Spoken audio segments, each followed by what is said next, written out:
Hoje vai ser a nossa última aula de antropologia, então eu vou fazer um geralzão de tudo que eu já falei para vocês a respeito desse conteúdo. Por quê? Porque na próxima aula, que seria, né? Deixa eu ver aqui, estou olhando o calendário.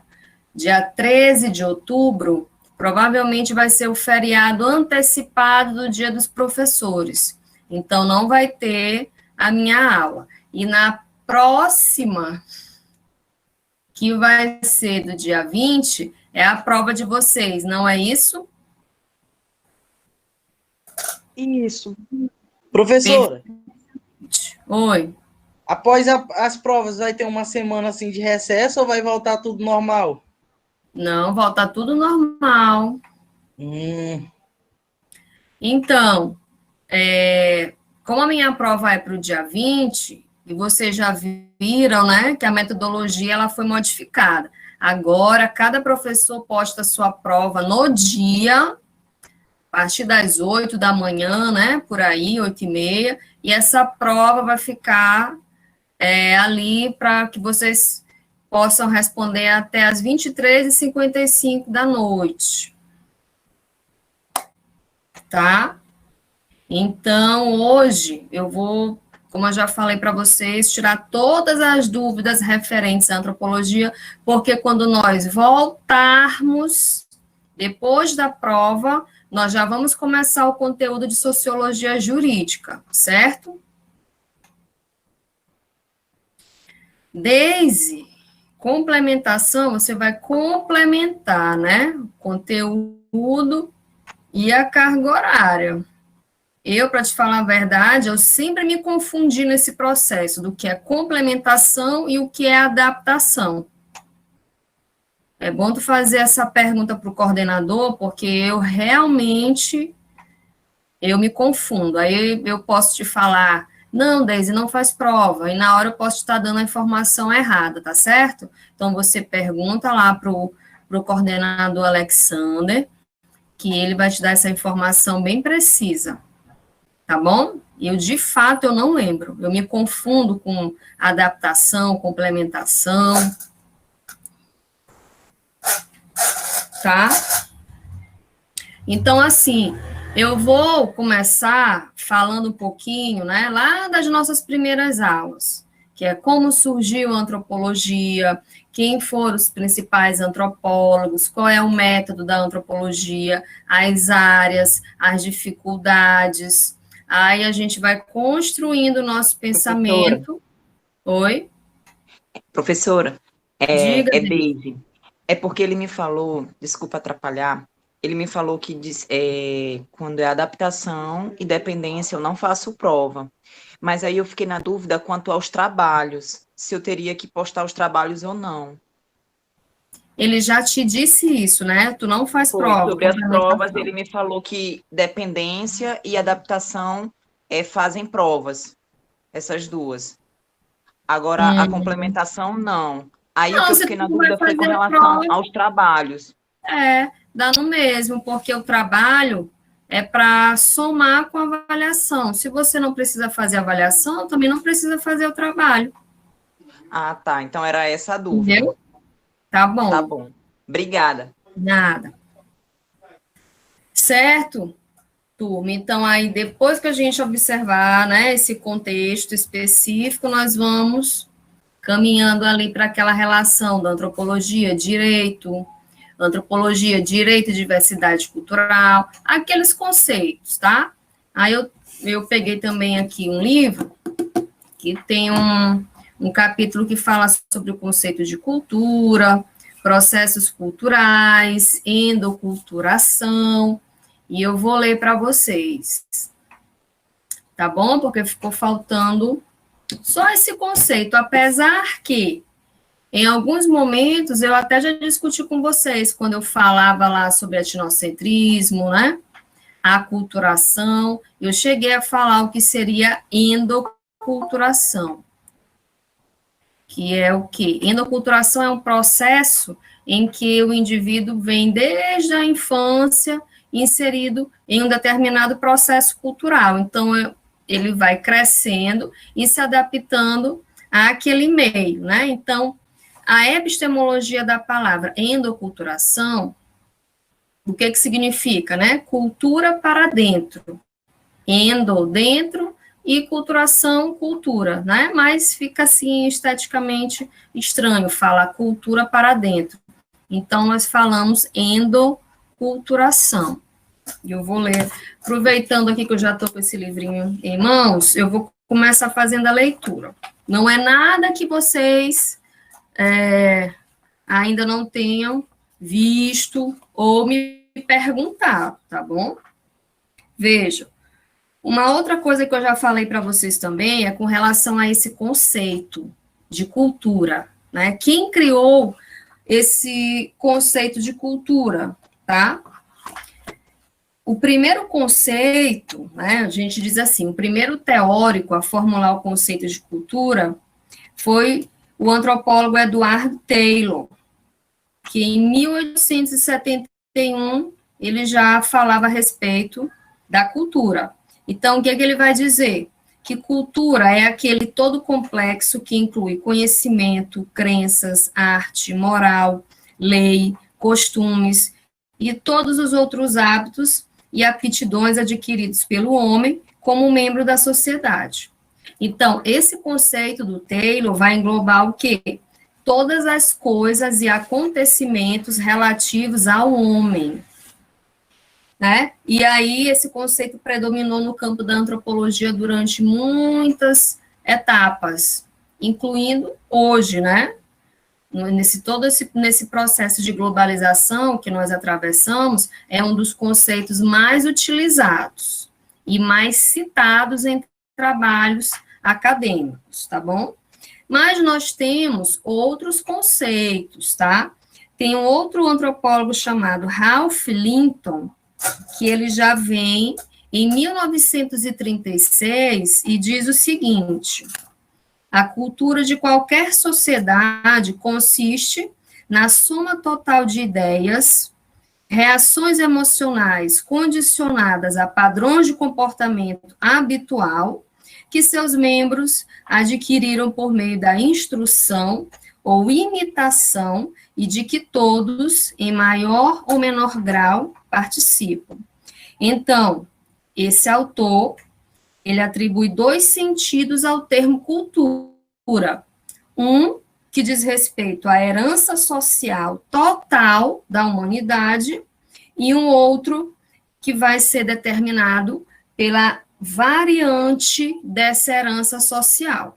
Então, é um conceito que foge um pouquinho do que o Taylor, né, afirmava. Aí vem o Franz Boas, que é considerado um dos principais teóricos no processo da etnografia, e diz o seguinte: cultura é a totalidade das reações e atividades mentais e físicas que caracterizam o comportamento dos indivíduos que compõem um grupo social. Então, Franz Boas estruturou esse conceito em 1938. Então, tanto Boas quanto Malinowski foram considerados o quê? Os pioneiros na etnografia, né?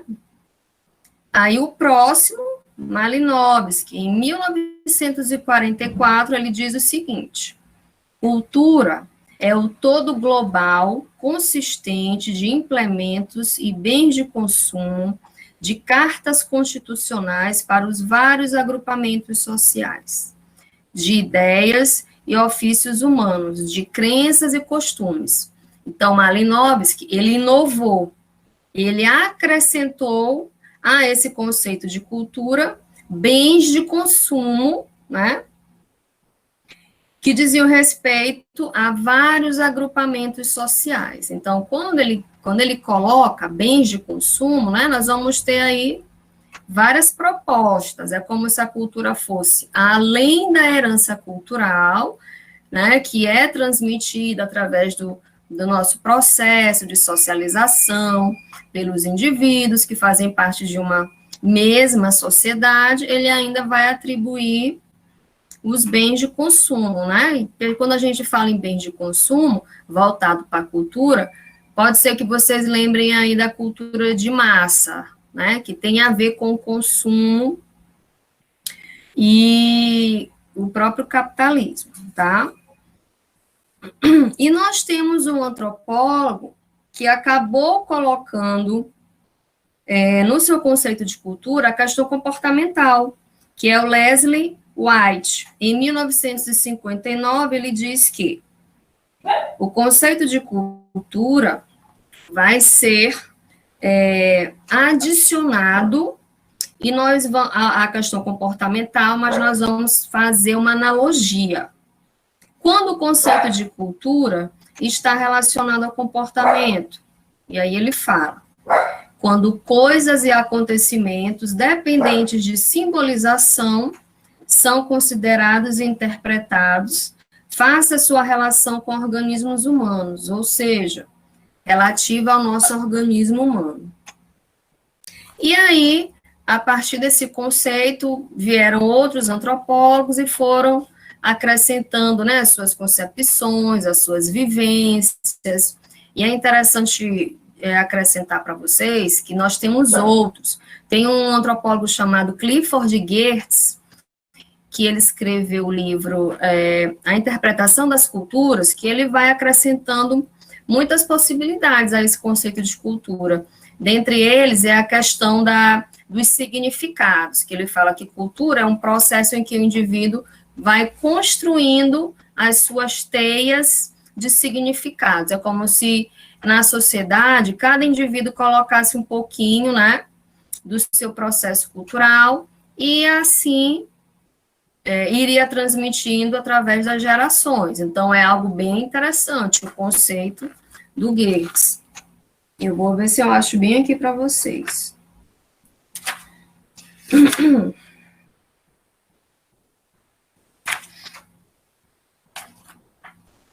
É sempre assim, quando eu quero achar, eu não acho.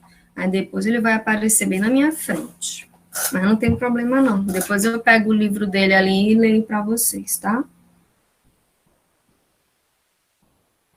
Então, Boas, Malinowski, Cassie, White, Foster. Ah, achei!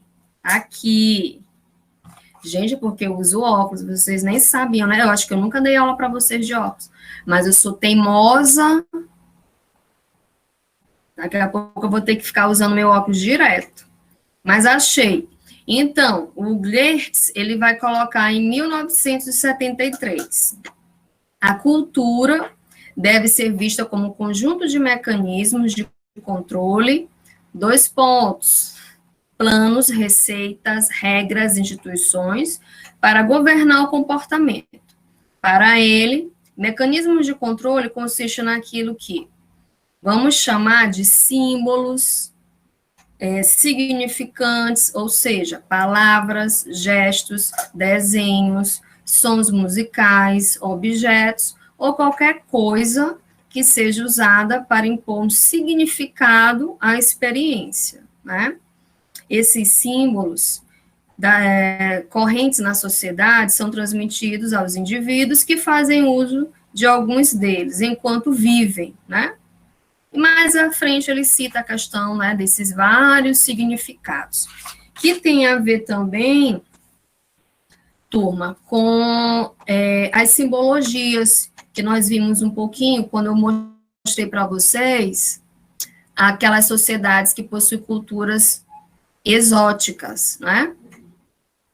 Então, eu lembro que eu mostrei para vocês a sociedade do San, que são os homens da moita, mostrei as mulheres girafas, que são as mulheres Karen, mostrei não sei se eu vou lembrar agora o nome, peraí, uma sociedade que eles vivem no Quênia, e mostrei também os argonautas do Pacífico Ocidental, que vivem por ali nos arquipélagos em Nova Guiné, que foi a pesquisa de campo feita pelo próprio Malinowski, né? Então, todas essas sociedades, elas possuem uma simbologia riquíssima, como na nossa sociedade, né?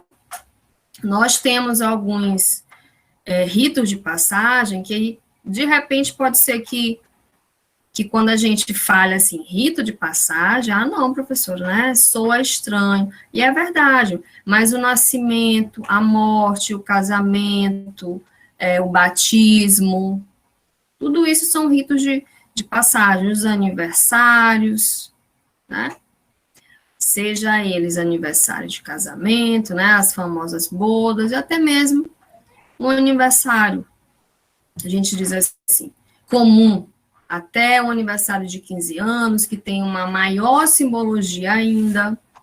Então, tudo isso faz parte dos ritos de passagem, mas quando você fala de sociedades primitivas, parece que esse nome rito, né, soa melhor, porque você tem em mente que são sociedades exóticas, primitivas, e que elas vão trabalhando com essa percepção, né, dos símbolos. Mas um bom exemplo também de simbologia é quando a gente viaja, né, vai ali fazer uma viagem rapidinho e de repente você compra um artesanato, né, ali é um símbolo, é um objeto que diz respeito a uma comunidade, que possui um processo cultural próprio, né, e aí digamos que eu comprei um artesanato, e eu vou levar para o meu país, vou levar para Portugal. Então, todo mundo vai saber, não é, que aquele objeto que eu comprei no Brasil, no lugar tal, faz parte de uma comunidade que possui essa identidade.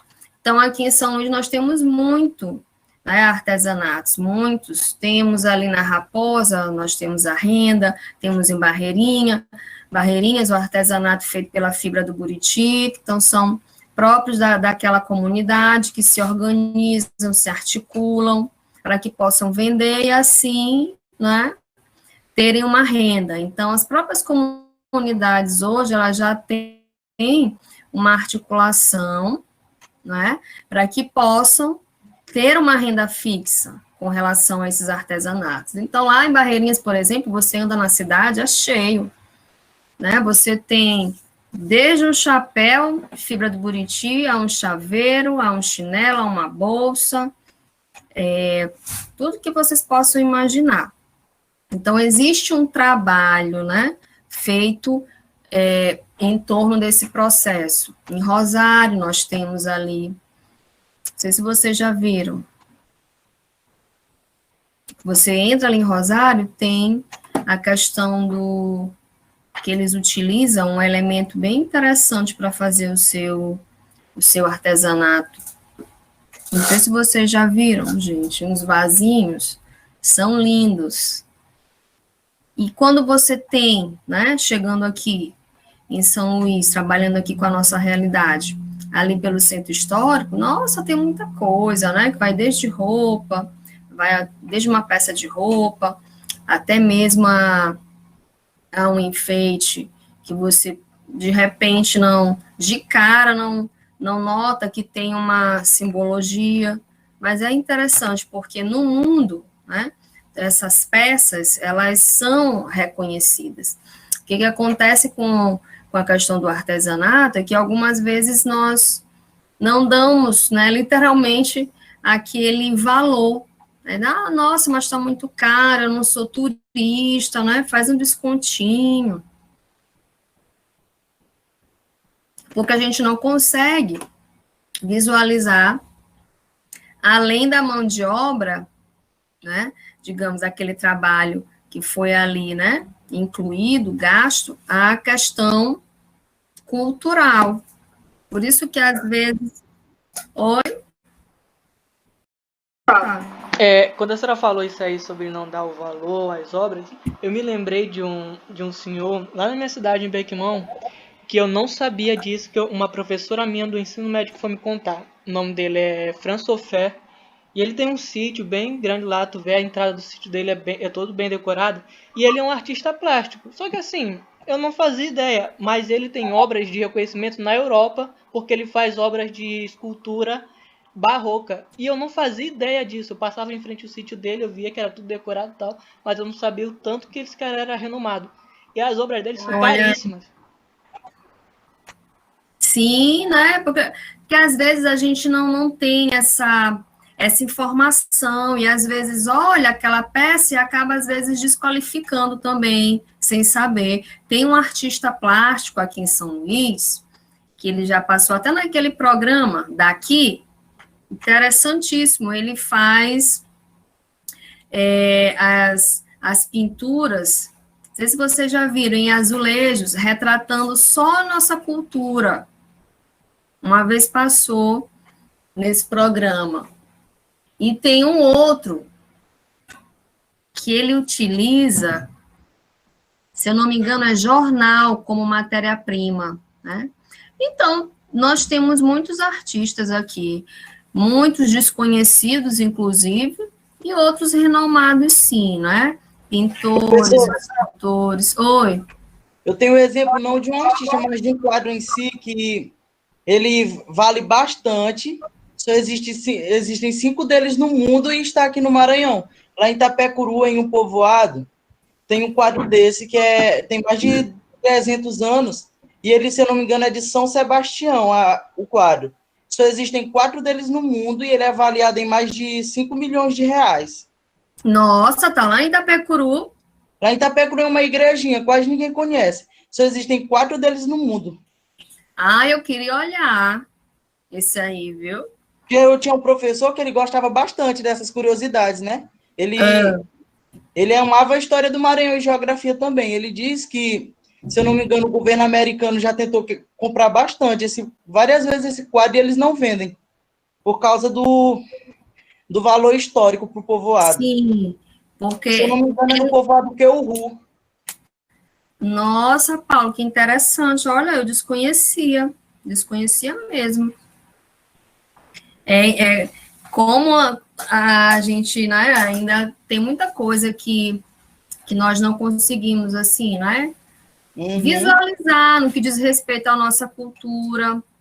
E tem muitos artistas maranhenses que moram fora, que seguem uma carreira, né, tem uma carreira bem consolidada, são artistas renomados, e que nós não, né, temos essa, como é que se diz? Esse conhecimento, essa experiência de ouvir, às vezes é um cantor, né, ou um artista que vai trabalhar ali com pinturas, porque é engraçado, quando nós falamos dessa questão das artes em geral, nós ainda somos um pouco limitados, né, no que diz respeito, aqui mesmo em São Luís, na nossa região, não sei se foi com vocês que outro dia eu estava falando, eu acho que foi com a minha turma da noite, a questão do teatro, né? Nós não cultivamos esse hábito de ir ao teatro, mas também tem o outro lado, que aqui em São Luís, pouquíssimas são as peças, né, que aparecem. Então, a gente acaba massificando um pouco essa história de ir ao cinema, né, fazer outros passeios culturais. Pouquíssimos, diga-se de passagem, né? Porque no nosso eixo aqui mesmo são poucos. E também se torna caro, né? O que nós podemos fazer, eu acredito que depois que passar essa pandemia, de fato, ter um conhecimento da proposta dos museus, escolher um museu interessante para você ir, seja o Museu de Arte Sacra, seja mesmo o Museu Histórico de São Luís, ou até mesmo as casas, né? A Casa do Maranhão, a Casa de Mozinho, o próprio Museu do Reggae, da Gastronomia, que assim a gente já tem um meio caminho andado, né? Passando ali, gente, uma tarde no Reviver, a gente já vai, né, interagir bastante com esse processo cultural, muito mesmo. Eu lembro que estava tendo a visita virtual no Louvre, né, maravilhosa, mas pouca gente sabia, né, porque também tem a questão da tradução, né, da língua, então nem todo mundo tinha acesso, entrava no Louvre mais para olhar os quadros, os objetos, né, de arte em geral, mas foi bem interessante. Eu não sei se aqui, na Casa do Maranhão, eles já começaram a fazer, que eles estavam querendo fazer essa visita virtual também, não sei se deu certo. Mas, enfim, então vocês entenderam, né, que essa questão dessa simbologia, nós vamos acrescentar em muita coisa, desde de um rito de passagem até um símbolo mesmo, né, um objeto no que diz respeito ao artesanato. Aí, turma, seguindo aqui no meu livrinho, eu vou ter um tópico bem interessante também, que é a estrutura da cultura. Como a cultura ela é estruturada. Nós sabemos que vivemos em um processo cultural, né? Nós já vimos o conceito de etnocentrismo, e aí, quando a gente vem para a estrutura da cultura, nós vamos falar a respeito de complexos culturais, padrões culturais, né, e traços culturais. Então, vamos lá. Os antropólogos consideram os traços culturais como os menores elementos que permitem a descrição da cultura. Portanto, a menor unidade ou componente significativo da cultura que pode ser isolado no comportamento cultural. Embora os traços sejam constituídos de partes menores, os itens, este não tem valor por si sós. Exemplo, uma caneta pode existir com um objetivo definido, mas só pode funcionar como uma unidade cultural em sua associação com a tinta, convertendo-se assim em um traço cultural. O mesmo ocorre com os óculos, precisa de associação da lente e da armação, do arco com a flecha, né? Alguns traços culturais são simples objetos, cadeira, mesa, brinco, machado, colar, um vestido, um carro, uma habitação.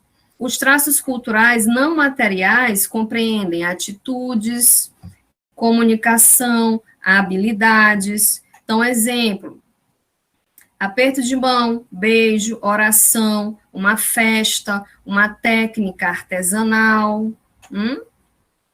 Nem sempre a ideia de traço é facilmente identificável em uma cultura. Nós temos que analisar o todo, ou seja, a integração daquela comunidade, né, através das suas relações sociais. Então, como exemplo, podemos citar o feijão como prato alimentício, é um traço cultural material. Mas o feijão, como um dos ingredientes da feijoada, torna-se apenas um item da dieta brasileira, tá? Então, vamos lá. Feijão como prato alimentício é um traço cultural material. E o feijão, como um dos ingredientes da nossa feijoada, torna-se apenas um item da dieta brasileira. Os estudiosos da cultura estão mais preocupados com o significado e a maneira como os traços se integram em uma cultura do que com o seu total acervo. Exemplo, um artesão pode, com fibras de junco, confeccionar cadeiras no Brasil ou fazer casas no Iraque, né? Então, aí nós temos que ter a sabedoria de identificar aquele traço cultural. Em cada cultura, deve-se estudar não só os diferentes traços, mas principalmente a relação entre eles, né? Ou seja, todo elemento cultural tem dois aspectos, um subjetivo e um objetivo. Então, nós podemos dizer que o artesanato de barreirinhas, feito da fibra do buriti, é um traço cultural daquela comunidade, certo? E aí nós temos a continuação do que seriam os complexos culturais, ok? Consiste num conjunto de traços ou num grupo de traços associados formando um todo funcional, encontrando-se em uma determinada área cultural. Ele é constituído de um sistema harmônico, interdependente, organizado em torno de um foco de interesses. Cada cultura engloba um número grande e variável de complexos interrelacionados. Exemplo, carnaval brasileiro, que reúne um grupo de traços ou elementos relacionados entre si, carros alegóricos, música, dança, instrumentos, desfiles, organização, a cultura do café, que abrange técnicas agrícolas, máquinas, transportes. Temos também, entre as sociedades tribais, cultivo, né, do fumo, temos o fumo enquanto produto, e os mais variados usos sociais, temos cerimônias, temos complexo do casamento, tecelagem e etc. Isso são os complexos culturais. É mais ou menos como se a gente fosse fazer um trabalho de campo, né, fazer uma etnografia em uma sociedade caracterizada como sendo uma sociedade exótica, e chegando lá, você vai fazer a sua abordagem, você vai ser recebido ou não, né? Eu já expliquei isso para vocês, mas geralmente o antropólogo ele é recebido. Ele precisa de um guia, uma pessoa que fale aquele dialeto, que traduza.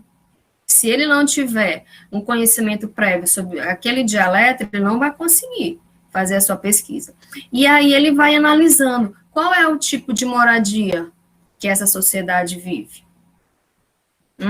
É feita de quê? Nos slides que eu apresentei para vocês, né, que tem o ISAM, que é aquela comunidade que constrói a sua casa em cima das árvores, né, é um aspecto interessante. Então, é um complexo cultural. Tá? Então, a casa é feita de quê? Como é que eles vão distribuir aqui as tarefas entre homens e mulheres? Que eles distribuem, né? Eles fazem no que diz respeito aos papéis, né? O que cabe à mulher e o que cabe ao homem.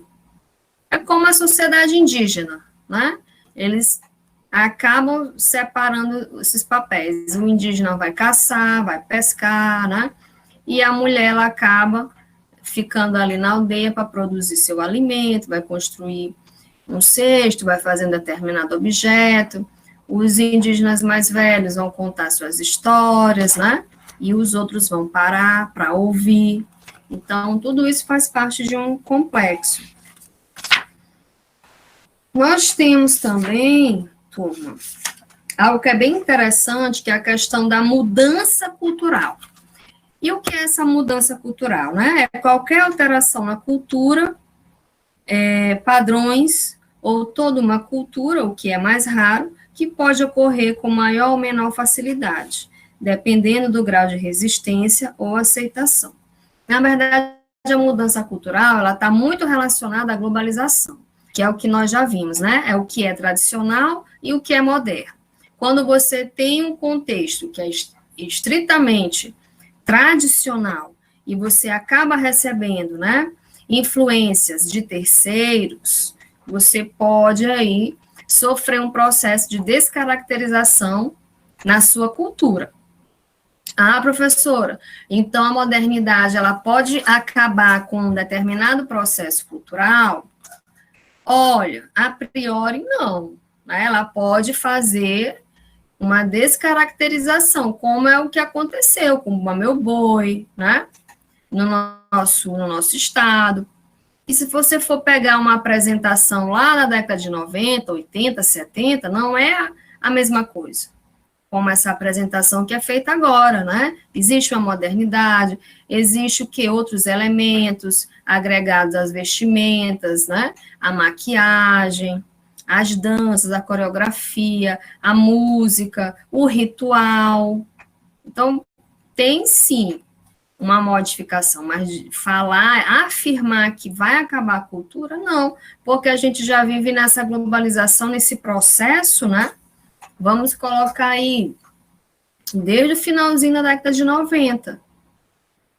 Porque a gente também tem que entender, turma, que globalização não é só isso, né? Tecnologia de informação. Não, é tudo.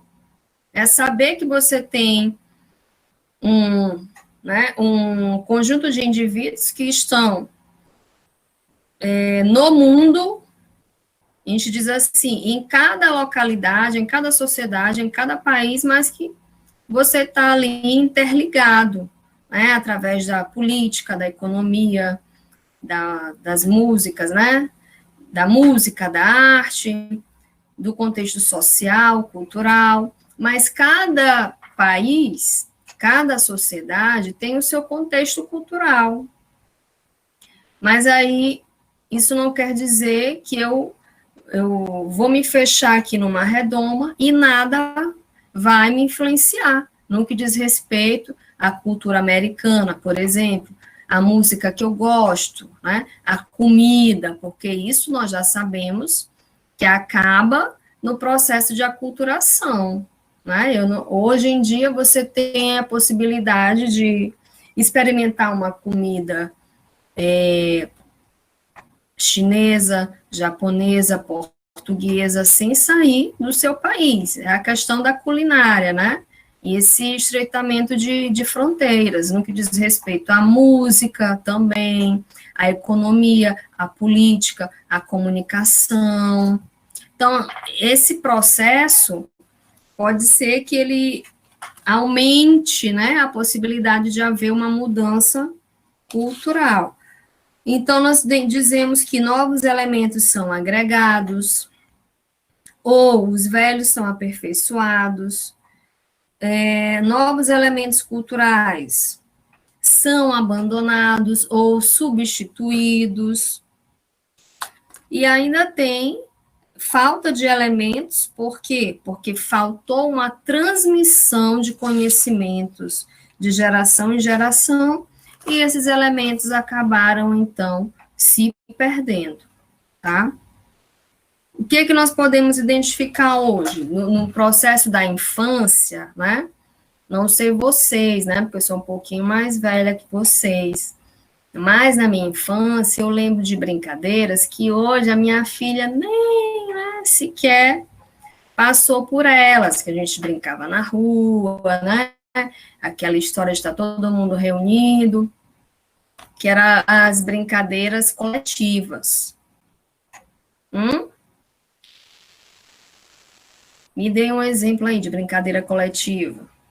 Deixa eu ver se vocês... Qual é a geração aí? Me contem. Todo mundo nasceu nos anos 2000 aqui?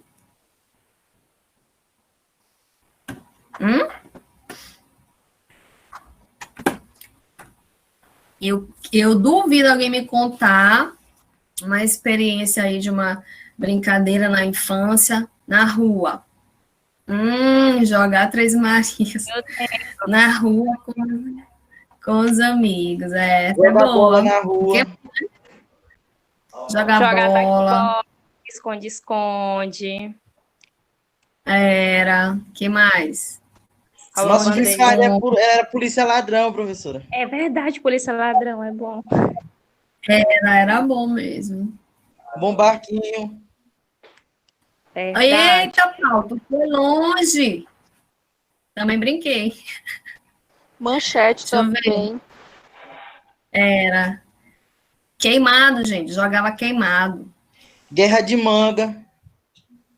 Ah, não. Essa daí eu não tive. Guerra de manga eu nunca joguei, não, mas escravos de Jó, acho que todo mundo já brincou também.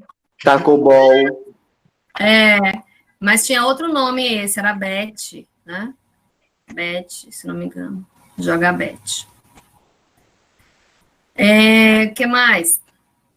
Essas coisas, né? E aí a gente foi atravessando esse processo de modernização e fomos também alcançando as tecnologias. Então, essa geração agora é uma geração que brinca só, né? Muitas vezes está ali no seu computador, no seu celular, no tablet, e isso acaba dificultando esse processo de interação, né? Eu fico vendo aqui minha filha no computador jogando com, sei lá, com 10 pessoas, com 8 pessoas. É uma interação? É uma interação, mas falta, né? Tá cada um em um canto. Não tem essa história de estarem todos ali presentes no mesmo local, vivenciando aquele processo. Então, é uma outra realidade. Mas a gente pode colocar aí como as brincadeiras, né, como sendo um exemplo das mudanças, né, culturais. E é engraçado, porque se você for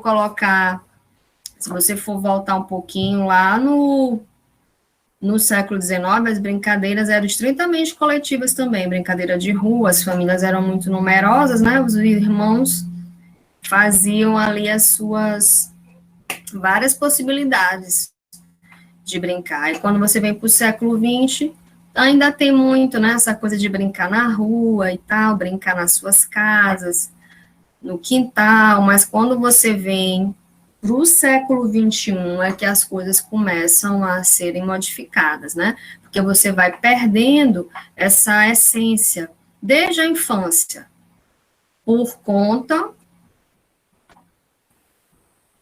das tecnologias de informação.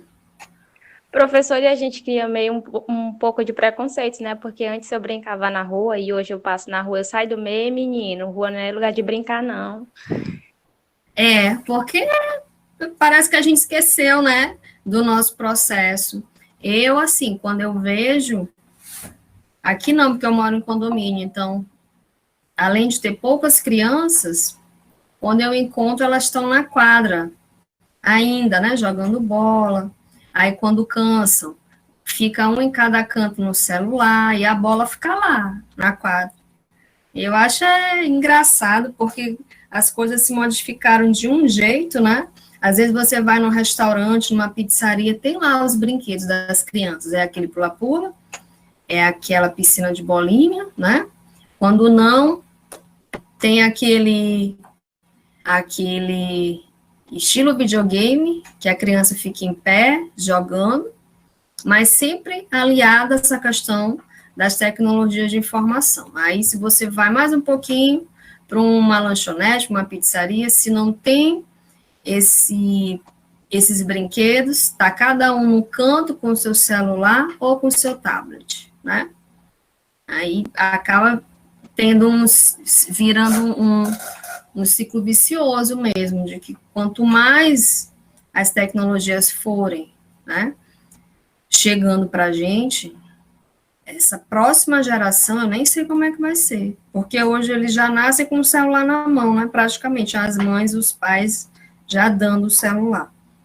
Essa próxima geração aí, como é que vai ser? Complicado, né?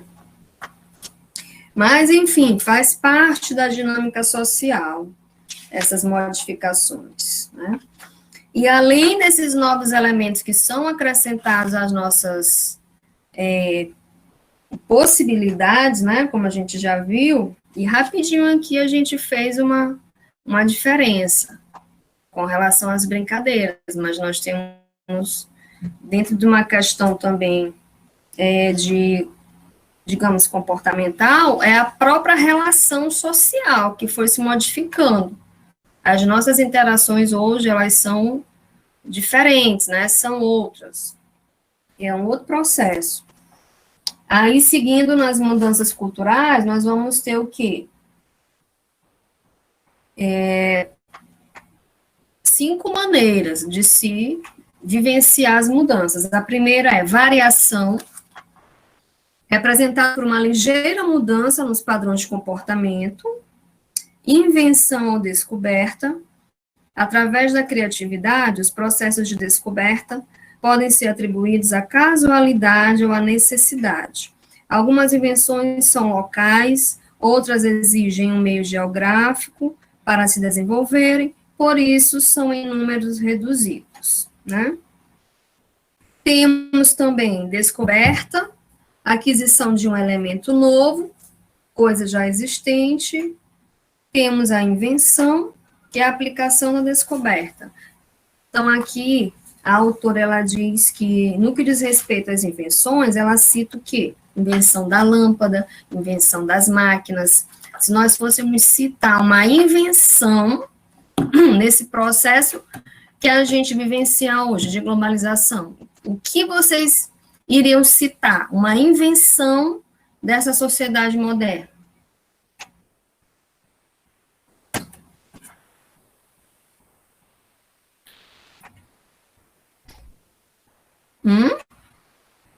A senhora pode explicar aí de novo, professora? Refazer a pergunta? Dentro dessas mudanças, nós temos 5 variações, né? E aí tem uma aqui que é, no campo das inovações, a invenção. A autora, ela diz que, como exemplo, temos a invenção da lâmpada, a invenção das máquinas, mas e atualmente, o que nós podemos citar como sendo uma invenção dessa sociedade moderna?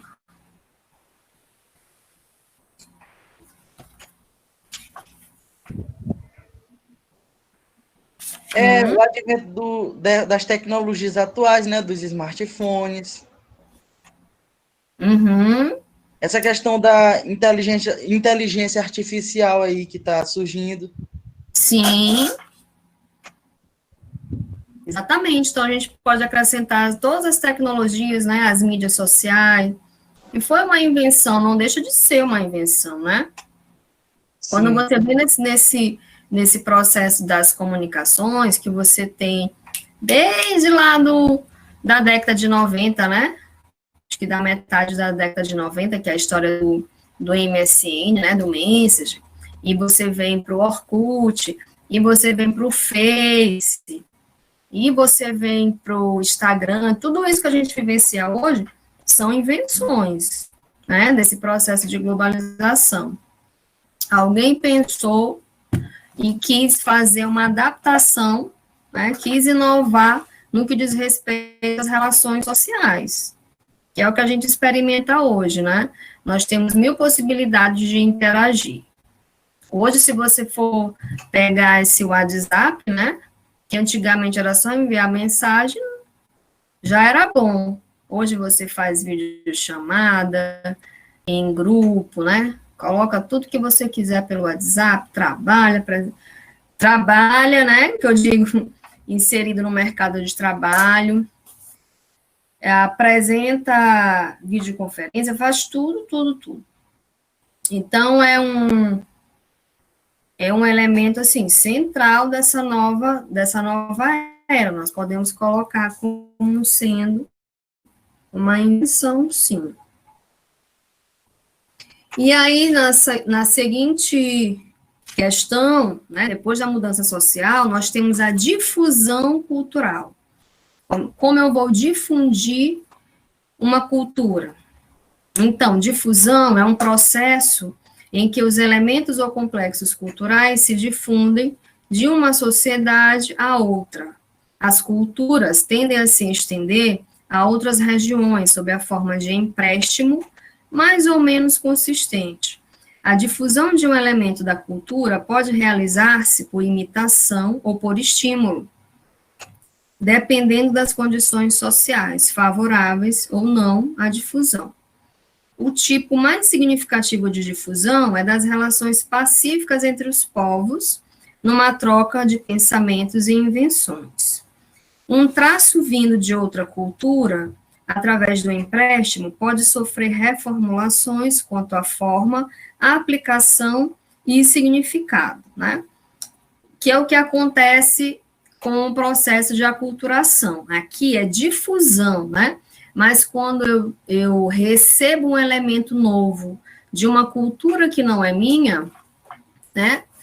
Eu não posso negar que eu estou ali, né? Em um processo de empréstimo cultural. Então, eu posso aceitar esse elemento, né, integrar esse novo elemento à minha cultura, ou eu posso rejeitar, que é o que acontece muito com as pessoas que vão fazer o seu intercâmbio e não se adaptam àquele processo. E voltam, e desistem, e outros não, ficam, né, ficam ali, sofrem bastante, porque está longe do país, não consegue se adaptar ao clima, a questão da comida, né, isso também pesa, e o processo cultural. E aí, gente, quando a gente fala em se adaptar, né, em adaptação a algo que é novo, claro que você vai sofrer, porque ninguém se adapta assim, né, a uma cultura que não é a sua, de uma hora para outra. Tem gente que não se adapta nem com a sua própria cultura, né? Que é como se a cultura fosse estranha para você, por vários motivos, né? Nós temos esse motivo que eu vou falar, que é o da endoculturação. Quando na infância a criança ela não tem esse despertar pelo seu processo cultural, né? Como é que ela vai, digamos assim, ter interesse em adquirir aquele conhecimento com relação à sua cultura? Então, isso é uma realidade, porque tem muitas famílias que não conversam sobre o processo cultural, sobre a identidade cultural, e aí nós temos, seguindo esse raciocínio, escolas que, por conta do viés religioso, não trabalham essa questão cultural. A criança não sabe o que é São João, não sabe o que é quadrilha, não sabe, né? Não faz ali uma relação boa, aceitável com o seu processo cultural, como se não existisse, certo? E a seguir nós temos alguns exemplos de aculturação, como nós já vimos, o sincretismo, que na religião é a fusão de dois elementos, né, religiosos, crenças e práticas de culturas distintas ou não. Então, o catolicismo e a religião de matriz africana, catolicismo e espiritismo. Então, quando você tem a fusão, nós dizemos que é sincretismo religioso, tá? E é engraçado, porque com relação à linguagem, nós também temos esse sincretismo, que ela vai citar aqui, né? Ela dá um exemplo engraçado, o abacaxi, que além de ser fruta, pode ser citado como um problema, né? Ai, eu tenho um abacaxi para resolver, problema. Então, tem também essa questão da gramática, né? No que diz respeito a sincretismo. E tem também uma palavrinha aqui, que é a transculturação. Consiste na troca de elementos culturais entre sociedades diferentes. Exemplo, os sírio-libaneses trouxeram o quibe e a esfirra para o Brasil, e adotaram, no Brasil, o arroz e feijão. É mais ou menos um processo de aculturação, né? E nós sabemos que hoje, essa questão da gastronomia como um elemento cultural, que eu falo muito para vocês, né? Tem um peso, sim, porque às vezes se você pensar, né, até mais ou menos a década de 90, a gente não tinha tanto esses restaurantes, né, italiano, libanês, né, não tinha essa história, o sushi. Hoje não, hoje você tem muitas possibilidades, né, aqui em São Luís. O que é interessante é que, se você for lá em São Paulo, você tem, além dos restaurantes, os bairros, né? Você tem a Liberdade, que é um bairro, né, japonês, e você vai tendo a percepção de que aqueles bairros são compostos por comunidades, em algumas vezes até que migraram, né, que saíram do seu país, chegaram aqui no Brasil, lá em São Paulo, se instalaram, e outros foram chegando. É uma comunidade bem grande mesmo. Quem já foi, tem a impressão que está até fora do Brasil. E aí nós chegamos no conceito de endoculturação, tá bom? Que é o processo de aprendizagem e educação em uma cultura desde a infância. É chamado, né, como eu já falei, de endoculturação. Tanto por Felix Kissing, que também é um antropólogo, quanto por Robel, que diz o seguinte: esse termo, né, endoculturação, foi designado para conceituar a mesma coisa que se eu falasse enculturação. Além disso, o processo que estrutura o condicionamento da conduta dando estabilidade à cultura. Cada indivíduo adquire as crenças, o comportamento, os modos de vida da sociedade a que pertence desde a infância. Ninguém aprende toda a cultura, mas está condicionado a certos aspectos particulares da transmissão do seu grupo. Então, o que a gente pode perceber? O que nós podemos perceber? É que esse processo de endoculturação, quando de fato ele é vivenciado, né, de uma maneira bem agradável e sadia na infância, ele é muito rico, né, porque vai ser a partir daí que você vai começar a ter interesse, né, pelo seu processo cultural, e assim fica mais fácil para a gente identificar a nossa própria identidade, né? Então, como eu falei para vocês, quando você não vivencia um processo, é como se você tivesse alheio a uma realidade, tá? A mesma coisa que eu perguntar assim, Maiane, tu gosta de feijoada? Não, professora, eu não suporto feijoada. Maiane, você já provou feijoada? Não, nunca provei. Então, como é que você vai vivenciar aquele processo, né? Você já está rejeitando, mesmo sem conhecer, mesmo sem experimentar. E é o que acontece com muitos jovens, né? E com crianças também. Eu digo jovens assim, até mesmo da idade de vocês, que ainda não tiveram contato, né? Digamos, mais restrito com relação ao meu boi, ao cacuriá, né, o tambor de crioula, ao reggae, a nossa identidade de uma maneira mais geral, certo? Bom, com relação a esse conteúdo, era isso que eu queria falar para vocês, tá? E aí, só para a gente fechar e para a gente ir para o nosso intervalo, eu vou colocar aqui só para a gente fazer uma complementação do que eu falei. Deixa eu só pegar aqui.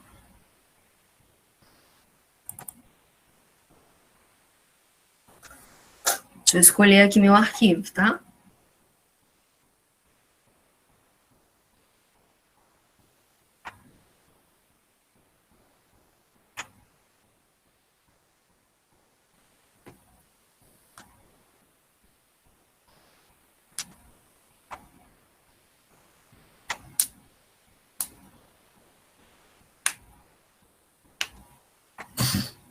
Hoje meu computador tá tão lento.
Eita, que demora.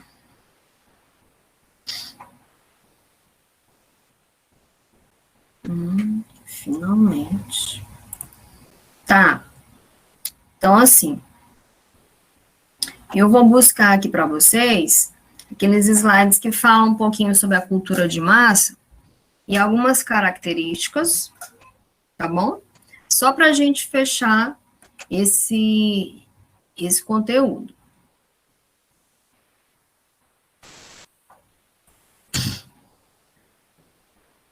dar uma refrescada na memória de vocês.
Então, turma, eu não sei se vocês lembram, mas eu acredito que sim, que eu discuti com vocês essa questão da cultura de massa, né?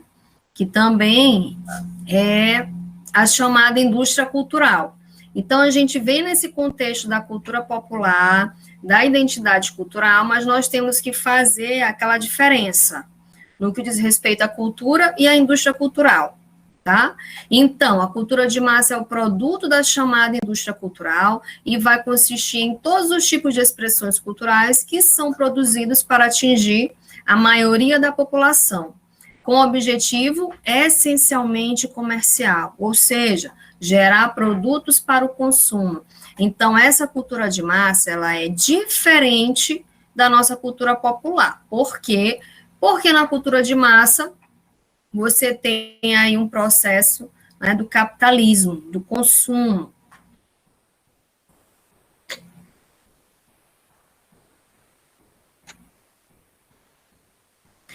Então, seguindo a lógica do capitalismo industrial e financeiro, a cultura de massa, ela faz o quê? Ela padroniza os produtos para que possam ser consumidos pela maioria das pessoas. Assim, tudo que pertence à cultura de massa deve seguir um padrão pré-definido para o consumo imediato. O que acontece com esse nicho, né, da música, do sertanejo, do forró, né, da sofrência. A gente vai colocar tudo na cultura de massa, tá bom? Por quê? Porque tem um viés mercadológico do consumo.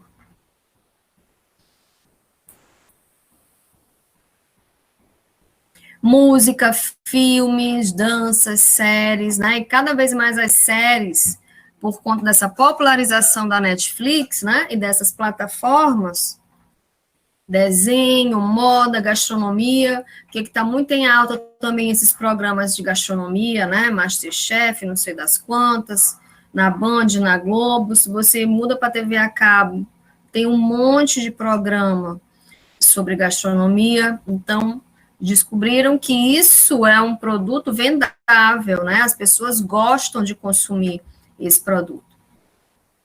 E a questão dos filmes, nós vamos falar, e muito do cinema, né? Antigamente, quando a gente não tinha essa possibilidade de assistir, né, bons filmes, séries nessas plataformas, né, como o próprio Netflix, você ficava muito limitado aos cinemas, e você tinha até uma digamos assim, uma demora em consumir determinados filmes. Antigamente, quando era lançado um filme lá nos Estados Unidos, para chegar aqui no Brasil, demorava, né? Hoje não, é tudo no mesmo momento, e se torna mais viável, vendável também, né?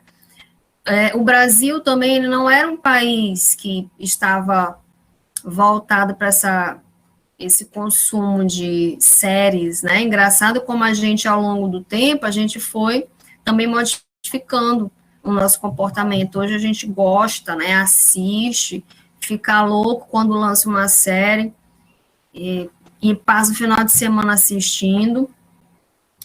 E aí fica esperando, terminou, e agora? Quando é que sai? Temporada 3, a temporada 4. Não é assim? Assim que eu fico, doidinha esperando La Casa de Papel, esperando outros aí. Então, é interessante, né? Como a gente consome esse produto. Os meios de comunicação de massa, hoje, né, você ainda tem o uso do rádio, a procura pelo rádio, a TV, jornal deu uma caída, né, o jornal impresso, revista também, mas principalmente a internet, que são os principais aliados dessa indústria cultural, que acaba aí disseminando e, de certa forma, também alienando, né, alguns consumidores. Por que a antropologia ela se preocupa com esse segmento? Porque é um segmento que só cresce. Se você for colocar, de um lado, as manifestações culturais, a própria cultura popular, e do outro, a cultura de massa, né, que é a indústria cultural, você vai perceber que aqui, muitas vezes, você acaba alcançando um número maior de pessoas. É simples, é só você ver quantos sertanejos universitários, essas duplas, nascem todos os dias, né? E vendem muito.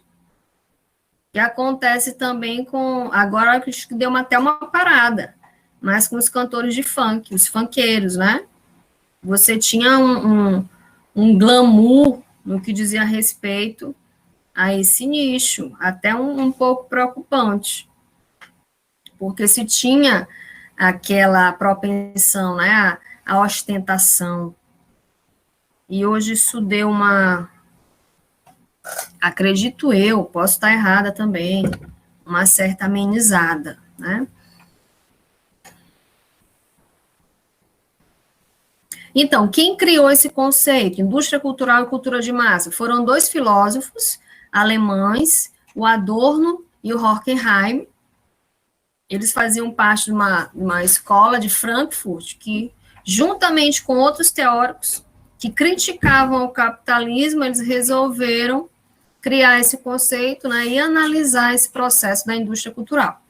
Então, essa escola reuniu em torno de si um círculo de filósofos e cientistas sociais marxistas que se uniram, né, no fim da década de 20, e eles cultivavam essa crítica à sociedade, ao consumismo, e essa corrente foi responsável pela disseminação de expressões como indústria cultural e cultura de massa. O que é engraçado também que, enquanto em uma localidade, né, pode ser cultura popular, em outra ela já vai ser recebida como uma cultura de massa, certo? Então, na definição dos filósofos, a indústria cultural representa o quê? Grupos midiáticos que controlavam os meios de comunicação em massa, ditavam um padrão de consumo, de notícias, e acabavam, né, se alimentando e alienando as pessoas. Rapidinho aqui.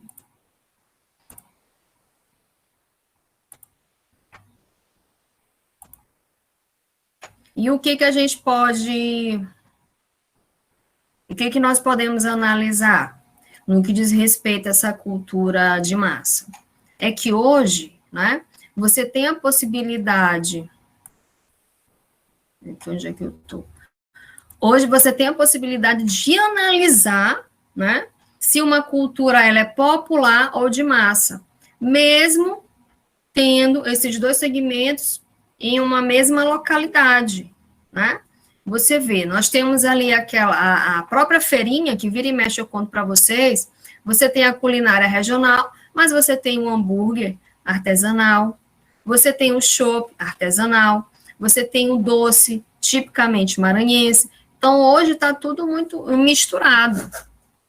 Você tem a música, né? Que eu dei o exemplo do sertanejo universitário, mas não é só isso, né?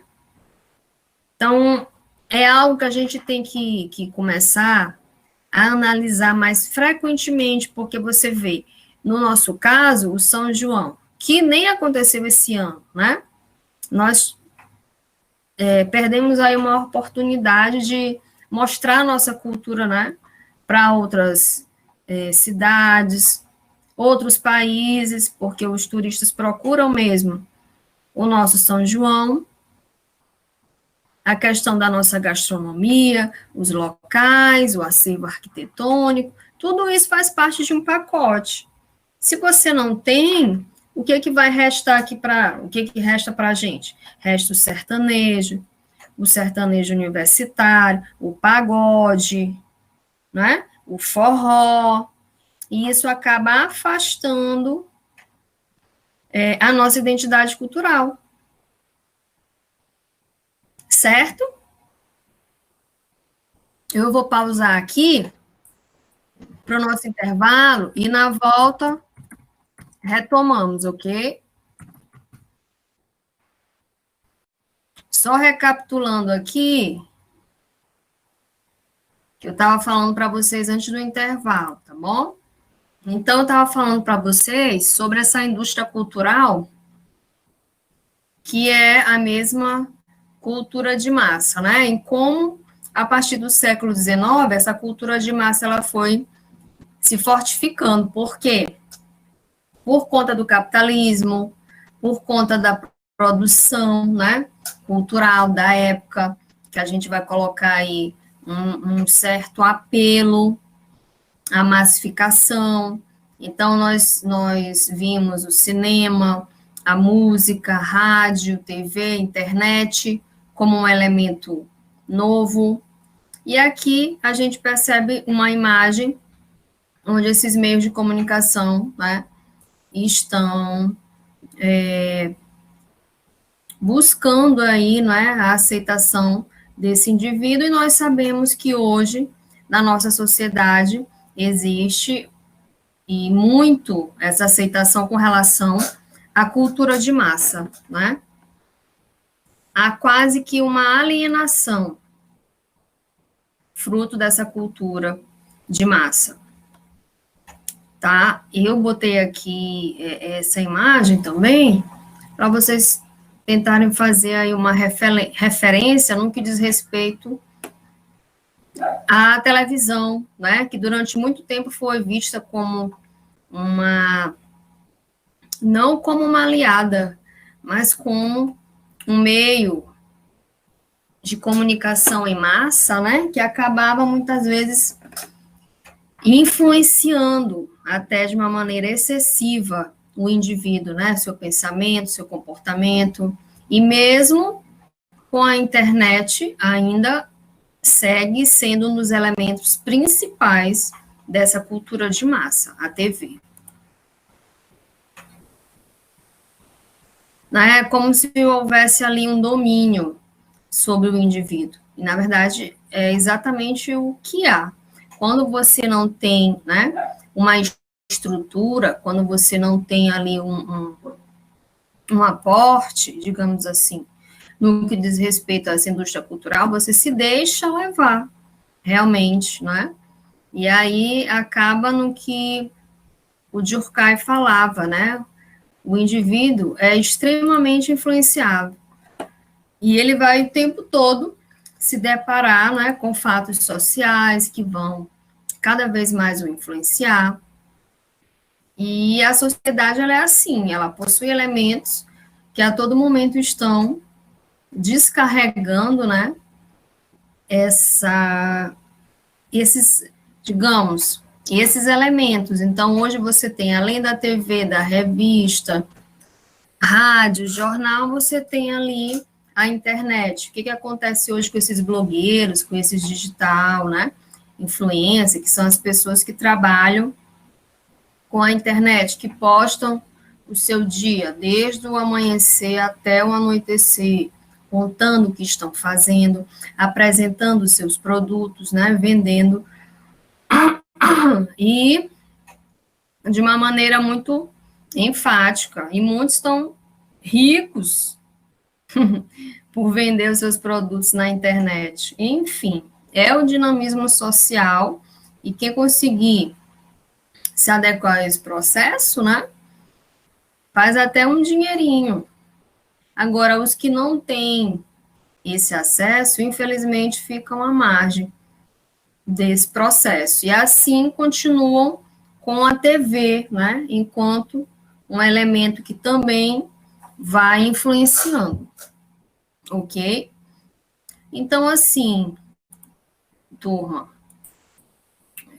uma outra questão que eu também tinha colocado para vocês, né, e que é o conteúdo de prova, são as dificuldades apresentadas pela antropologia no seu percurso.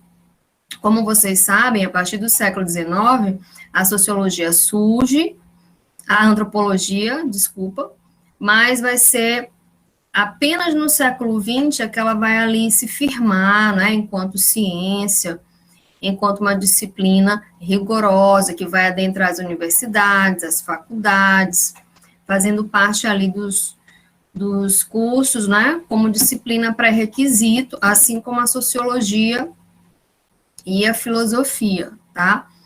Mas não foi uma trajetória fácil. Então, eu apresentei para vocês, se não me engano, 5 dificuldades. Uma era com relação à palavra, né? A epistemologia da palavra, antropologia ou etnologia. Qual das duas, né, nós iríamos direcionar? E aí nós vimos que na França eles costumam chamar de etnologia, que no Brasil, assim como em outros países, eles chamam de antropologia. Vimos a questão da cientificidade, porque não era uma tarefa fácil, você tem enquanto objeto de estudo o homem, sendo que o pesquisador, né, o sujeito que estava fazendo a pesquisa, também era da mesma natureza. E aí, isso também foi visto como uma dificuldade. Hoje não mais, né?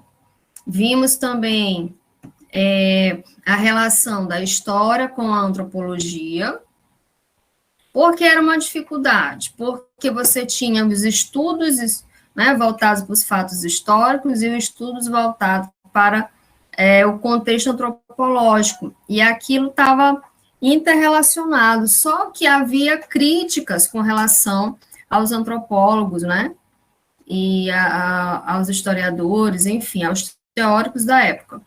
E a partir do século XX, essas duas áreas se emanciparam.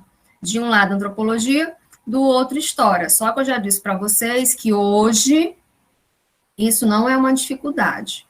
O fato de que as áreas, as ciências, elas estão interrelacionadas, né? Há uma interdisciplinaridade, que é o que nós fazemos hoje, quando a gente quer estudar um fato social, um fato antropológico, enfim. E Vimos também como dificuldade a aplicabilidade da antropologia. Será que a antropologia ela tem uma aplicabilidade? Nós vimos que sim, que a gente chama de antropologia aplicada, né? O indivíduo que estuda hoje antropologia, seja fazendo o curso de graduação, seja vendo a disciplina, né, em outros cursos, ele acaba tendo aí uma bagagem cultural, conceitual, na verdade, no que diz respeito à antropologia e todo o seu contexto, né, a sua teoria, o seu método, estudo a respeito da pesquisa etnográfica, isso ali acaba preparando esse indivíduo para que futuramente ele possa aplicar esse conhecimento. No que diz respeito à cultura, ao respeito, né, às diferenças culturais, étnicas, isso também se torna, assim, extremamente importante para que nós possamos ter o entendimento do que seja etnocentrismo, o preconceito de uma maneira geral. Entender também, né, o conceito de multiculturalismo, diversidade cultural, pluralidade cultural, as manifestações culturais, então, toda essa importância. Por quê? Porque, de fato, há uma importância significativa, tá? É como se todos os dias nós fizéssemos ali uma revolução no nosso olhar. É um exercício, é praticar aquela, digamos assim, aquela teoria que nós vimos em antropologia, as áreas da antropologia, né, as dificuldades da antropologia, entender o próprio conceito de etnocentrismo, entender que não existe hegemonia cultural, que todas as culturas são iguais, são válidas, né? O que existe é uma singularidade, ou seja, as culturas são diferentes, ou porque tem processos culturais, traços diferentes, né? Rituais diferenciados, e que nós somos apenas uma cultura, né? Em relação à infinidade de processos culturais que nós encontramos por aí. Vimos também a importância que nós temos que, né, dar a esse entendimento do nosso processo cultural, entender como nós somos moldados no conceito dessa identidade, como é formada a minha identidade cultural, que elementos eu recebo, né, para ter ali essa minha identidade cultural.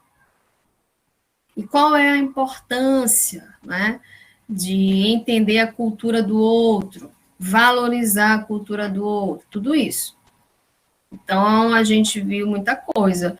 Vimos também as diferenças no que diz respeito às diferenças culturais, né, a diversidade cultural e o direito, em que momento o direito deve abrir mão, né, ou melhor, tentar modificar também, ter uma ruptura conceitual no que diz respeito às questões antropológicas, entendendo a diversidade cultural, né, para que futuramente você possa ter um ordenamento jurídico voltado para a diversidade, entender que cada país possui também, né, a sua cultura, existem as modificações culturais, a aplicabilidade das leis, né, tentar desconstruir esse, digamos, esse contexto, né, jurídico que é muito engessado no que diz respeito à metodologia,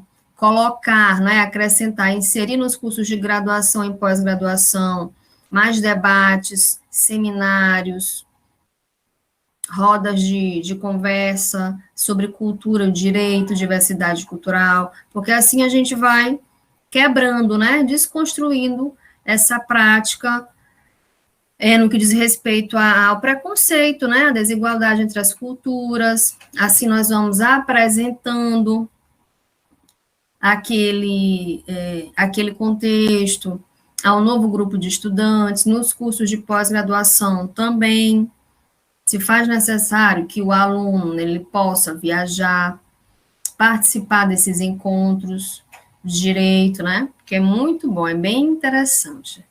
agrega para o currículo e também, né, no que diz respeito ao nosso processo de crescimento.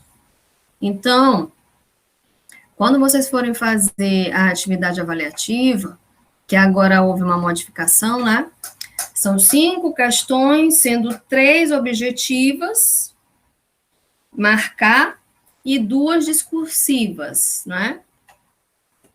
O famoso canetão. Prestem atenção. Agora vocês terão um dia só para postagem. Então, a minha prova é dia 20. Então, no dia 20, 7h30, 8 horas da manhã, já vou postar a minha provinha. Vocês vão ter até as 23h55 para responder. Mas prestem atenção, certo?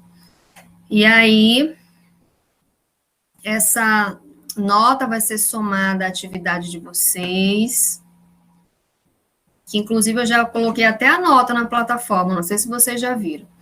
E eu citei aqui, não é? Dionara, Gabriel, Guilherme, Hugo, João Wesley, não enviaram os trabalhos. Até porque eu falei, gente, mesmo fazendo em dupla, envie, cada um vai enviar o seu trabalhinho para constar na plataforma.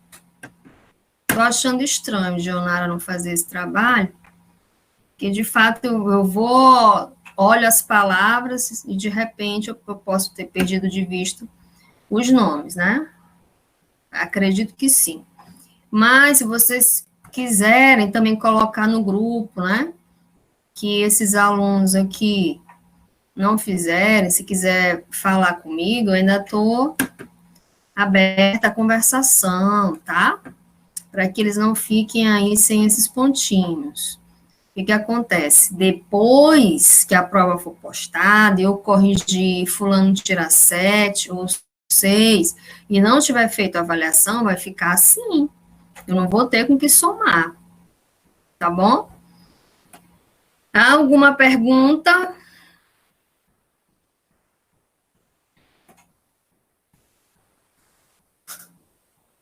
Professora, Oi. a senhora no começo da aula falou sobre a questão da cultura do próprio lugar e as pessoas não valorizarem. Eu ia fazer uma pergunta nessa hora, só que eu esqueci, então eu vou fazer ela agora. Tá. Essa questão de que, por exemplo, faz mais barato, eu não sou turista, essas coisas. E essa questão de preço também, ela tem a ver com a questão econômica, do trabalho que tem para ser feito. Por exemplo, se eu vou comprar uma roupa numa loja famosa, e lá a roupa é mais barata porque ela é de indústria, então ela é feita em grande quantidade. Diferente do trabalho artesanal, que ele é único e só vai ter aquele ali. Então, consequentemente, ele vai ser mais caro. Essa questão de turismo e pessoal local também envolve essa questão econômica? Envolve porque você tem toda uma economia, né, no turismo que está sendo investida, que provavelmente vai ser gerada, vai ser aplicada ali com aquela comunidade que está vendendo o seu produto. Então, elas querem o quê? Um retorno. Porém, o que falta é uma conscientização também nossa, que se você não é turista, aqui em São Luís, se você não é turista, você chega lá na Raposa, por exemplo, e você quer comprar um caminho de mesa, né? Feito da renda, ela vai te falar, olha, é R$100. Aí você automaticamente já diz, nossa, tá caro, eu não sou turista, né? Tem sempre essa possibilidade da pechincha. E a pessoa que está vendendo ali, ele vai dizer, não, eu sei que você não é turista, porque esse produto eu investi muito tempo, é um produto feito à mão, né? É artesanal, tem todo o preparo, tem isso, tem aquilo. Então, você tem outras possibilidades também, né? Agora, nós sabemos que o produto que é feito exclusivamente para o turista, ele tem aí a gente vai ter que agregar aí um valor, né? Que é próprio da questão econômica, do capitalismo. Certo, Samara. Nájila, acho que a Dionara está sem acesso às aulas, está com internet somente para o WhatsApp. Pode ser, Nájila. Oi. Já aconteceu isso comigo não, com uma parente minha. Uma vez, quando ela mora no Rio, e ela veio aqui para São Luís passar as férias dela. Aí, ela tava no shopping com o marido dela, e ela foi num quiosque onde eles vendiam produtos artesanais. Aí, uma daquelas...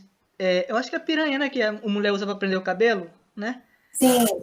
Ela foi olhar uma que ela achou bonita e simplesmente o valor tava 90 e poucos reais. E ela me mandou a foto daquilo. Eu não tava acreditando quando ela me falou. Eu falei, nossa, que caro. E qual era o material dessa Senhora, piranha? eu não lembro. Eu sei que ela me mandou a foto, eu só olhei a etiqueta e já me assustei. Né? E Aí, quando eu fui no Rio de Janeiro, ouro. quando eu fui no Rio de Janeiro Eita, visitar eles, quando eu fui de volta pro Rio de Janeiro visitar eles, eu morei lá no Rio de Janeiro durante 8 anos. Aí eu tinha sotaque, que eu fui criado lá. Só que quando eu voltei, eu já tinha perdido esse sotaque. Aí eu fui na praia com meus primos, dar uma volta, aí eu queria uma água de coco. Aí meu primo falou, Otávio, se tu não chegar lá chiando ainda, eles vão querer te passar a perna. Aí meu primo foi comigo lá pra ele comprar, porque senão eu sabia que eles iam cobrar mais caro pra mim. Só porque eu perdi o sotaque. Sim. Essa parte aí é que para mim, assim, é extremamente difícil, porque a gente vive em em um regime de exploração aí, com a questão do capitalismo, a economia tem que girar, nós sabemos, mas há uma supervalorização no que diz respeito ao turismo, né? E ao produto que é vendido para o turista. E tem isso sim, infelizmente, né? Não é só algo assim, um discurso que a gente fala, não, eu não sou turista, eu sou daqui, né? E tal. Mas infelizmente existe. Parece assim que é um processo corriqueiro, né? Que já está arraigado na nossa sociedade. Infelizmente, a gente vê isso nos pequenos comerciantes, até aquele que tem uma microempresa, uma empresa bacana. Que é que tu falaste aí desse acessório, dessa piranha?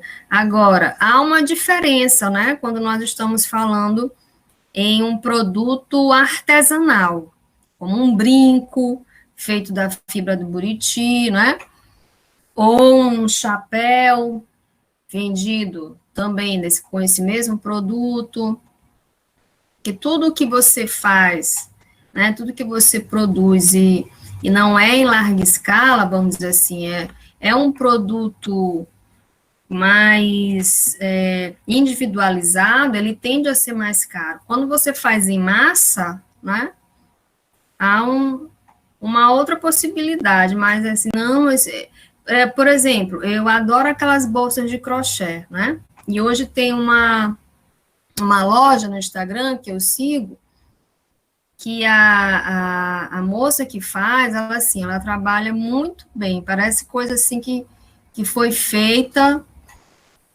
com uma dedicação incrível, né? Linda, linda, não deixa a desejar para nenhuma bolsa de chique aí, dessas lojas de shopping e tal.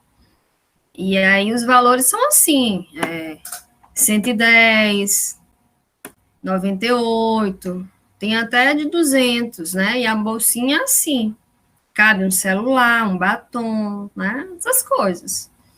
Mas a valorização do produto, ele vem por conta dessa individualização. Ela diz, como é que você quer? Que cor você quer? Qual é a forma? Né? Então, eu ainda não comprei, né? Tô lá namorando a bolsa, mas enfim.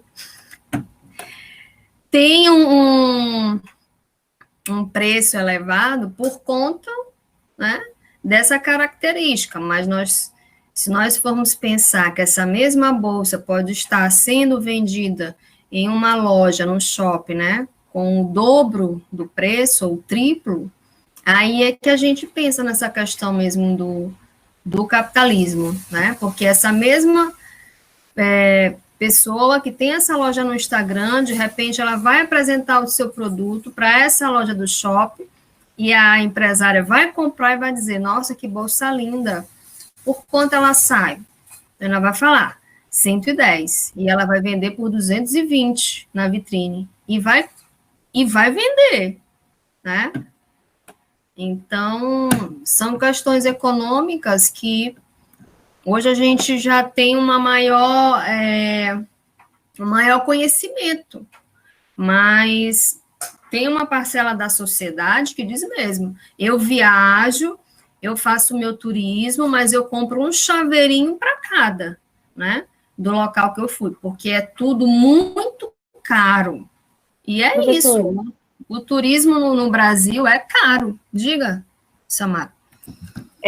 a senhora está falando disso e eu lembrei que quando a gente foi para Fortaleza, lá tem o Mercado Central, né? Que é tipo um shopping, praticamente. É E muito ali diferente daqui. no mundo, né? Eu adoro aquele mercado central.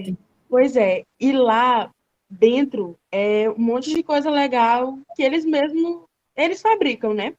E aí a gente estava olhando os preços dos vasos, tudo, e era tipo, tudo R$ 300, R$ 200.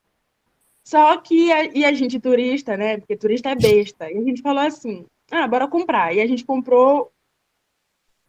Aí, quando a gente saiu do Mercado Central, que a gente foi para essas feirinhas que tinha um monte de coisas que tinham dentro do Mercado Central, muito mais barato, que a gente comprou muito mais caro. E a gente E outra coisa que acontecia também era, por exemplo, esses produtos de artesanato que vendem tanto no centro deles quanto no shopping, porque parece que é mesmo fornecedor, essas coisas, eu não sei. O preço no Mercado Central era, por exemplo, R$ 100, dentro do shopping era R$ 300, a mesma coisa. Sim. Porque no shopping, né, você vai ter lá o empresário vai pagar aluguel, né? Tem todo um processo, mas infelizmente assim, às vezes você olha um produto que é extremamente assim vendável, né? Como no caso dessas rendas ali da Raposa, são lindas, é um trabalho assim lindo de fato, mas por conta dessa, né, questão que nós ainda não conseguimos dar o determinado valor. E às vezes, quando esses produtos são feitos não em regime comunitário, ou seja, não é por nenhuma comunidade, ainda sai mais caro. Né? Quando é feito em regime de comunidade, todo mundo participa através de associações, né? Você ainda consegue ter um valor, digamos, né, mais acessível. Mas se a gente fosse fazer uma pesquisa de que qual é o público que compra, qual é o consumidor que compra essas rendas lá na Raposa? Com certeza, a maioria turistas, né? A maioria turistas, sim. E é engraçado. Oi. Outra coisa que eu reparei é que, por exemplo, para cá, para a região nordestina, norte, essas coisas, o turismo, ele tem muito de lugar, mas também tem de fabricação, de vaso, de chaveiro, essas coisas. Sim. O que eu não encontrei para, por exemplo, para o sul, que foi o quê? Curitiba e Santa Catarina, São Paulo também, eu não encontrava essas coisas assim de fabricação. Tinha os lugares, né? Mas não fabricavam chaveiro, essas coisas para tu levar para casa. O artesanato lá eu acho que é muito menor do que para cá. Muito. O artesanato deles é praticamente o nosso. A gente chegar lá, tem a casa nordestina, tem as feiras nordestinas, entendeu? Não há um artesanato genuíno como o nosso. Lá eles tinham era uma feira de regiões brasileiras, de comida típica, essas coisas, mas não tinha nada deles, entendeu? Exatamente.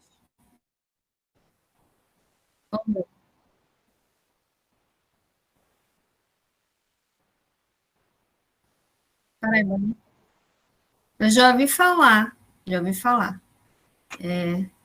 E assim, né, a gente vai percebendo como essa riqueza cultural, né, do artesanato é nossa, sem querer colocar aí, digamos, um discurso preconceituoso que no sul e sudeste não tem artesanato, mas é o que a gente consegue compreender, né? Veja, se você for ali no Ceará, em Jericoacoara, gente, ali, quando você chega em Jeri, né, naquela vila, parece que a gente não está nem no Brasil. Tem tudo. Tem de joalheria Há lugarzinho que você compra uma pulseirinha de hippie, né? Tem um artesanato muito bonito, só que, vamos abrir um parênteses aí, o custo muito alto, né? Se você for comprar um chaveiro lá em Jeri, sai uns R$ 5. Por baixo que eu tô falando, né? Depende do chaveiro. Então, muitas vezes é isso que acaba afastando, né? Até com esse intuito quando eu digo valorizar uma cultura nossa, porque por conta dessa exploração. Lá é muito lindo, né? Lindo demais, mas vai para Jeri, já sabe, né? Se for fazer aquele turismo mesmo de consumo, mas se você entra numa lojinha que vende artesanato, tem desde uma bolsa de palha, tem aquele chaveiro, tem os bonequinhos, né? E é a própria história da cidadezinha. Mas olha, Barreirinhas não está ficando muito atrás, não, gente. Agora, com esse negócio de você poder ir, né? Não só para Caburé, para Vassouras e por ali. Me esqueci o nome do local que você pega uma voadeira e vai para lá. Que tá uma febre agora, todo mundo quer ir para esse local. Que é bem afastado. Daqui a pouco eu lembro. Né, um preço, assim, exorbitante. Então, eu creio que isso também acaba desqualificando um pouquinho. Mas tem o outro lado, né? Que a gente tem que valorizar o que é nosso. Né? Vai para comer, né, Samara? Enfim, turma, eu falei demais. Olha, próxima semana nós não vamos ter nossa aula, né? Por conta dos feriados. Segunda é meu aniversário, tá bom? 12 de outubro, se vocês quiserem me mandar algum presente, alguma coisa. E pra gente cantar parabéns agora, professora? Agora! A gente canta. Vocês são ótimos. Eu quero receber as felicitações também no dia, viu? E o importante deem uma olhada no material, nos slides, certo?